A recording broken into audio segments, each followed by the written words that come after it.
Hey guys, welcome to Nerdopedia. तो finally Blue Beetle का trailer आ गया है एंड आई कांट बिलीव ये लोग इससे पहले HBO Max पे रिलीज करने वाले थे, क्योंकि ये ट्रेलर काफी अच्छा था। और ट्रेलर देख के मुझे पता चल रहा है कि इसे WB ने HBO Max की जगह थिएटर में रिलीज करने के बारे में क्यों सोचा होगा, because the trailer look so good.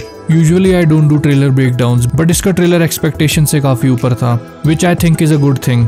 तो इस वीडियो में मैं अपनी नॉलेज के अकॉर्डिंग इस ट्रेलर को ब्रेक डाउन करने की कोशिश करूंगा। So without further ado, let's do this.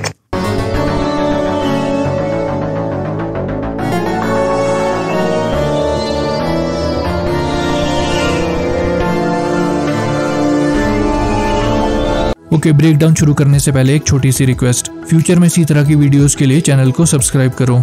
इस मूवी में हमको हाइमी रेयस का ब्लू बीटल देखने को मिलने वाला है, बट इससे पहले भी हमको इसकी 2 आइट्रेशंस देखने को मिली है, जिसमें डैन गैरेट का ब्लू बीटल और टेड कॉर्ड का ब्लू बीटल आते हैं, जिन दोनों के रेफरेंसेस ट्रेलर में आगे देखने को हमको मिलने वाले हैं। तो इस मूवी में ब्लू बीटल को प्ले करने वाले हैं ज़ोलो मैरिडुएना, जिनको तुमने कोबरा काई में देखा होगा। I think he is a great actor और इस रोल के लिए एक परफेक्ट चॉइस है। तो ओपनिंग सीन में हम देखते हैं एक बड़ा सा मेंशन, जहाँ हाइमी रेयस टिपिकल रिच गाइस की तरह चिल कर रहा है। Well, at least he is acting like he is chilling. But फिर रियलिटी किक इन करती है जब हाइमी की बहन उसे काम पे ध्यान देने को कहती है, जिससे हमें पता चलता है कि Jaime is not the rich guy but he is working for the rich guy. I mean वो वहाँ किसी तरह की जॉब कर रहा है। तो इसके बाद हम देखते हैं ये आई लव पैलमेरा सिटी वाला शॉट। तो I think Blue Beetle movie इसी फिक्शनल सिटी में सेटअप होगी, बट कॉमिक बुक्स के according Blue Beetle El Paso Texas से ऑपरेट करता है। इसके बाद हम हाइमी को जाते हुए देखते हैं कॉर्ड इंडस्ट्रीज की बिल्डिंग में। वीडियो में कुछ देर पहले मैंने second Blue Beetle Ted Kord की बात की थी, और यही टेड कॉर्ड इस कॉर्ड इंडस्ट्रीज को ओन करता है। तो सिचुएशन देखकर तो यही लग रहा है कि हाइमी किसी जॉब इंटरव्यू या इंटर्नशिप की वजह से इस बिल्डिंग में एंटर कर रहा है, और उसकी पूरी फैमिली उसको सपोर्ट करने आई है, और वो लोग कुछ ज्यादा ही एक्साइटेड होकर हाइमी को सपोर्ट कर रहे हैं, जिस वजह से वो एम्बेरेस्ड फील कर रहा है। एज वी कैन सी, हाइमी अपनी बारी आने का वेट कर रहा है, और तभी वो देखता है एलिवेटर से कोई आ रहा है, और एलिवेटर को देखते हुए उसके मुंह से निकलता है जेनी, जिससे ये बात ऑब्वियस हो जाती है कि ये कैरेक्टर है जेनी, जो हाइमी का लव इंटरेस्ट होने वाली है। और देखकर ये चीज ऑब्वियस ही लग रही है कि जेनी कॉर्ड इंडस्ट्रीज में काम करती है। जेनी थोड़ा जल्दी में लग रही है। वो हाइमी को एक बर्गर का बॉक्स देती है, और उससे ये भी कहती है कि हाइमी को उस बॉक्स को प्रोटेक्ट करना होगा, but without actually opening it. मतलब उसे वो बॉक्स सेफ रखना है, बट उसे खोलना नहीं है। बैकग्राउंड में हम देख सकते हैं कि सिक्योरिटी गार्ड्स भी मूवमेंट कर रहे हैं, जिससे ऐसा लग रहा है कि कॉर्ड इंडस्ट्रीज में कुछ गड़बड़ हुई है। इसके नेक्स्ट सीन में हम देखते हैं हाइमी अपने घर पहुंच गया है, और यहाँ ये बात क्लियर हो जाती है कि वो सिर्फ अपने लिए नहीं, अपनी फैमिली के लिए भी जॉब लेने गया था, क्योंकि उसे घर पहुंचते ये ताना मारा जाता है कि तुम हम सबके लिए जॉब्स लेने गए थे और तुम वापस आए हो बस एक बर्गर के बॉक्स के साथ। बर्गर के बॉक्स पे लिखा है बिग बेली बर्गर। अगर तुमने द फ्लैश सीरीज देखी है तो तुमको ये नाम ऑब्वियसली पता होगा।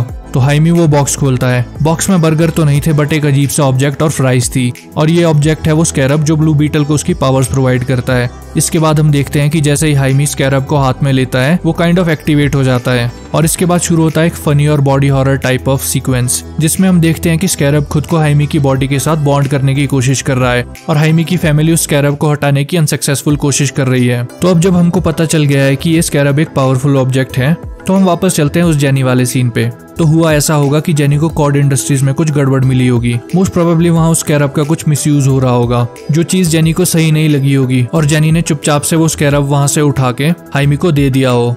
और जो हमने बैकग्राउंड में सिक्योरिटी गार्ड्स देखे थे, वो इसी वजह से मूवमेंट कर रहे थे, क्योंकि शायद उन्हें पता चल गया था कि स्कैरब वहाँ से गायब हो गया है, किसी ने स्कैरब चुरा लिया है। हाँ, तो वापस आते हैं स्कैरब और हाइमी के बॉन्डिंग वाले सीन पे। तो यहाँ बॉडी हॉरर का यूज करके हमको शो किया है कि किस तरह से स्कैरब हाइमी की बॉडी से बॉन्ड करता है। हाइमी के अंकल उन दोनों को अलग करने की कोशिश करते हैं, but clearly it's too powerful, और एक काफी कूल ट्रांसफॉर्मेशन के बाद हमको दिखता है हाइमी रेयस का ब्लू बीटल। अगर तुमने एनिमेटेड सीरीज में ब्लू बीटल को देखा है, तो तुमको ये बात पता होगी कि सूट हाइमी से कम्युनिकेट करने के लिए बीपिंग और बजिंग नॉइजेस का यूज करता है, बट यहाँ कम्युनिकेशन का मोड एक AI वॉइस लग रही है। ऑल्सो आई थिंक यहाँ पे ब्लू बीटल का हेड्स अप डिस्प्ले थोड़ा बेटर हो सकता था। आई मीन ये थोड़ा गेम टाइप का लग रहा है, बट वहीं अगर बात करें इसके सूट की, तो it looks very cool and awesome. और इस ट्रेलर को देखने के बाद मैं कह सकता हूँ कि मेरे लिए इजीली ये DCEU के टॉप 3 सूट्स में से एक है। Seriously it looks so good. Clearly bond करने के बाद हाइमी और ब्लू बीटल में अभी केमिस्ट्री डेवलप नहीं हुई है, जिस वजह से हाइमी ब्लू बीटल सूट की पावर को कंट्रोल नहीं कर सकता, जो कि इस मोन्टाज से हमको क्लियरली शो किया है,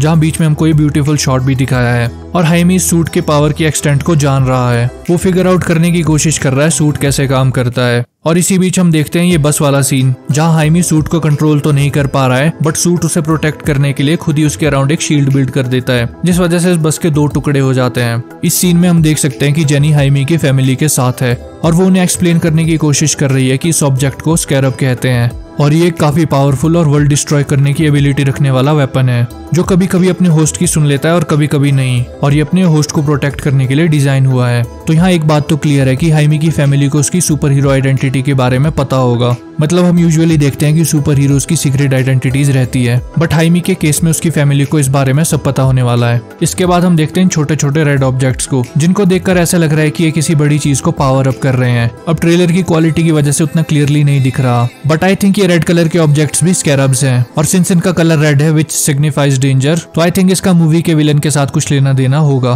क्योंकि सेम टाइम पर ही हम देखते हैं इस मूवी के वन ऑफ द एंटेगनिस्ट की एंट्री, जो है विक्टोरिया कॉर्ड, जिसकी बातों से ये लग रहा है कि उसे पता है कि हाइमी ही ब्लू बीटल है और वो स्कैरब उसी से बॉन्ड हुआ था, क्योंकि विक्टोरिया कॉर्ड उससे कह रही है कि स्कैरब ने भले ही तुम्हें चुना हो, बट वो स्कैरब मुझे बिलोंग करता है। तो आई थिंक इस स्कैरब को लेकर इनके बीच कॉन्फ्लिक्ट होने वाला है। ऑल्सो जो मैंने तुमको नाम बताया विक्टोरिया कॉर्ड, वो हाइमी से पहले ब्लू बीटल रह चुके टेड कॉर्ड की बहन है, एंड इट सीम्स लाइक कि वही कॉर्ड इंडस्ट्रीज को रन कर रही है। यूजुअली कॉर्ड इंडस्ट्रीज को रन करता है टेड कॉर्ड, बट सिंस वो इस ट्रेलर में दिखाई नहीं दे रहा है तो इट मीन्स उसके साथ कुछ हुआ है। अब क्या हुआ ये तो हमको मूवी में देखने को मिलेगा, या तो मे बी विक्टोरिया ने उसके साथ कुछ किया हो, और या फिर वो बूस्टर गोल्ड के साथ किसी मिशन पे कहीं और निकला हो। जिन्होंने एनिमेटेड सीरीज देखी है या कॉमिक्स पढ़ी है उनको पता होगा कि टेड कॉर्ड का ब्लू बीटल और बूस्टर गोल्ड बहुत ही अच्छे फ्रेंड्स हैं। I mean they are like best friends. तो हो सकता है टेड कॉर्ड वाला ब्लू बीटल बूस्टर गोल्ड के साथ किसी मिशन पे निकला हो और उसके एब्सेंस में उसकी बहन विक्टोरिया कंपनी को रन कर रही हो। तो मे बी शायद हमको पोस्ट क्रेडिट सीन में टेड कॉर्ड के बारे में देखने को मिले। ऑल्सो हमको पता है कि डीसी स्टूडियोज के अंडर एक सीरीज अनाउंस हुई है बूस्टर गोल्ड, तो मे बी अगर ये ब्लू बीटल मूवी सक्सेसफुल रहती है तो इसको टेड कॉर्ड के थ्रू डीसीयू से कनेक्ट किया जाए। I mean post credit scene में या बूस्टर गोल्ड की सीरीज में टेड कॉर्ड का कनेक्शन बूस्टर गोल्ड से शो करके ब्लू बीटल को डीसीयू में इजीली इनकॉर्पोरेट किया जा सकता है। बट ये जस्ट मेरी अपनी थ्योरी है, असली में क्या होगा ये तो जेम्स गन को ही पता है। हाँ, तो वापस आते हैं ब्रेक डाउन पे। तो इसके बाद हम देखते हैं कुछ सिक्योरिटी फोर्सेस और एयरक्राफ्ट हाइमी के घर को सराउंड किए हुए हैं। तो आई थिंक या ये विक्टोरिया की अपनी सिक्योरिटी फोर्सेस हैं या ये स्वॉट है जो हाइमी से स्कैरब रिकवर करना चाहती है और उस वजह से उसके घर के आसपास इतनी फोर्सेस लगा दी हैं। एंड विद दैट हमारा अगला एंटेगनिस्ट इंट्रोड्यूस होता है। अब इसके फीचर से तो मैं एग्जैक्टली मेक आउट नहीं कर पा रहा हूँ कि ये कौन है, बट मैंने थोड़ी रिसर्च की जिससे मुझे पता चला कि ये कॉनराड कैरापेक्स या दी इंडिस्ट्रक्टेबल मैन हो सकता है। तो ये दी इंडिस्ट्रक्टेबल मैन यूजुअली एक जायंट रोबोटिक सूट पहन के वर्क करता है, बट इस ट्रेलर में उस सूट जैसा हमको कुछ नहीं दिखाया है। मे बी जो वो रेड स्कैरब्स वाला सीन था जिसमें हम किसी चीज को पावर अप होता हुआ देख रहे थे, तो मे बी वो दी इंडिस्ट्रक्टेबल मैन का वही जायंट रोबोटिक सूट हो। बट मैं इस बात पे श्योर नहीं हूँ कि ये कॉनराड कैरापेक्स ही है, क्योंकि कॉमिक्स के अकॉर्डिंग कैरापेक्स का एक एक्सीडेंट हुआ था। इस एक्सीडेंट के बाद उसकी बॉडी तो मर जाती है, बट उसका माइंड एक जायंट रोबोट से बॉन्ड कर जाता है और वो बन जाता है द इंडिस्ट्रक्टेबल मैन। बट जो एंटेगनिस्ट हमको ट्रेलर में शो किया है क्लियरली उसकी बॉडी इंटैक्ट है, तो हो सकता है मे बी ये कैरेक्टर कैरापेक्स हो ही ना, या मे बी इसी मूवी में हमको इसकी ओरिजिन देखने को मिले, जो कॉमिक बुक एक्यूरेट हो भी सकती है और नहीं भी हो सकती। Let's see what happens. इसके बाद हम देखते हैं ये कूल फाइटिंग सीक्वेंस, जिसे देखकर लग रहा है कि हाइमी सूट के अकॉर्डिंग खुद को एडजस्ट कर रहा है और वो कुछ हद तक सूट की एबिलिटीज को यूज करना सीख गया है। अब जो ये उड़ती हुई चीज दिख रही है ये है ब्लू बीटल का एयरक्राफ्ट बग। अब जैसे बैटमैन के पास बैटविंग है वैसे ही ब्लू बीटल के पास बग है। अब हाइमी तो मिडिल क्लास फैमिली को बिलोंग करता है, तो उसके पास ये कैसे आया? तो असल में ये बग बिलोंग करता है हाइमी से पिछले ब्लू बीटल मतलब टेड कॉर्ड को, और अब हाइमी और उसकी फैमिली ये टेड कॉर्ड का बग यूज कर रहे हैं। अगले सीन में हम देखते हैं हाइमी के अंकल उसे अंकल बेन वाली स्पीच दे रहे हैं। आई मीन वही सुपर पावर्स, रिस्पॉन्सिबिलिटीज एटसेट्रा वाली मोटिवेशन। मतलब एग्जैक्टली वो वर्ड्स नहीं होंगे बट सिमिलर चीजें ही होंगी। नेक्स्ट सीन में हम एक एक्सप्लोजन देखते हैं और ये देखते हैं कि हाइमी के फ्लाइट स्किल्स काफी इंप्रूव हो चुके हैं। इसके बाद हाइमी अपने ब्लू बीटल सूट की एआई से इंटरेक्ट कर रहा है और ये आर्टिफिशियल इंटेलिजेंस वॉइस हाइमी को बताती है कि वो माइंड में जो भी चीज इमेजिन करेगा ये सूट उसे एग्जैक्टली वही वेपन बना के दे देगा, something like venom and green lantern. और इसके बाद हाइमी ये चीज टेस्ट भी करता है। और फाइनली हम देखते हैं हाइमी और उसकी फैमिली को एक ऐसी जगह में जहां चारों तरफ टेक्नोलॉजिकली एडवांस चीजें रखी हैं। तो मोस्ट प्रोबेबली ये टेड कॉर्ड के बेस ऑफ ऑपरेशंस में है। समहाउ इनको टेड कॉर्ड के बेस का एक्सेस मिल गया होगा।